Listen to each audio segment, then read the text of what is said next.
Hello लोगोफोर बरायबाय बड' जब info official YouTube चेनेलाव आसा खालामो बयबो मोजां दङ।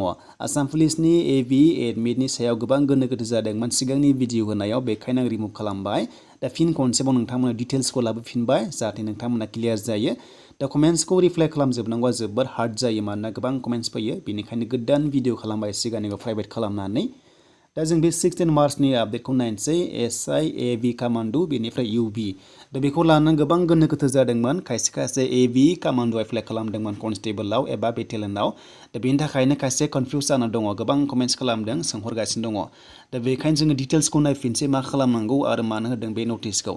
दा लोगोफोर नोंथांमोना मोनखादों, नैबाव नुनो मोन्दों 306 भेकेन्सिस साब इन्सपेक्टर इउबि अके बेनिफ्राय 320 भेकेन्सिस साब इन्सपेक्टर एबि अके। एबि आरो बे थ' नोंथांमोना मिथिखागौ एबिआव एसआइ दङ होननानै, अनलि कनस्टेबल बेटेलियन गैया होननानै। दा बेखायनो एसआइनिसो बे एडमिटनि आपडेट फैदों अके। आरो बे एग्जामा जागोन कन्डाक्ट जागोन 24 एप्रिलाव 10 AM निफ्राय 12 सिम थागोन एबा 2 घन्टा 2 आवार्स एग्जाम जागोन अफलाइन महरै।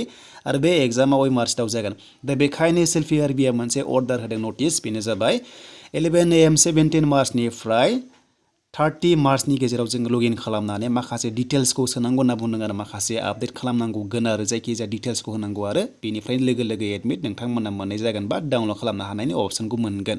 दा बे डिटेल्सखौ जों मा सोनांगौ बेनि सायाव बेयाव प्रपारलि डिटेल्सखौ होआखै, बाट नोंथांमोना एप्लिकेसन नाम्बार, नाम, बेनिफ्राय बार्थडेखौ होनानै लगइन खालामनानै माखासे प्रपार डिटेल्सखौ होबावनांगौ होनना बुंदों। लोगो लोगो नोंथांमोननि प्रफाइलाव एडमिटआ इसु जानो हागौ आरो बे एडमिटखौ नोंथांमोना डाउनलड खालामनो हानायनि अपसनखौ मोननो हागौ। नाथाय बेयाव डिटेल्सखौ होथ्राखै जे एडमिट मोनथारगोन होननानै, जास्ट जोङो लगइन खालामनानैसो जोंहा एडमिटखौ डाउनलड खालामनो हानायनि अपसनखौ मोनगोन होननानै बेयाव बुंनाय जादों।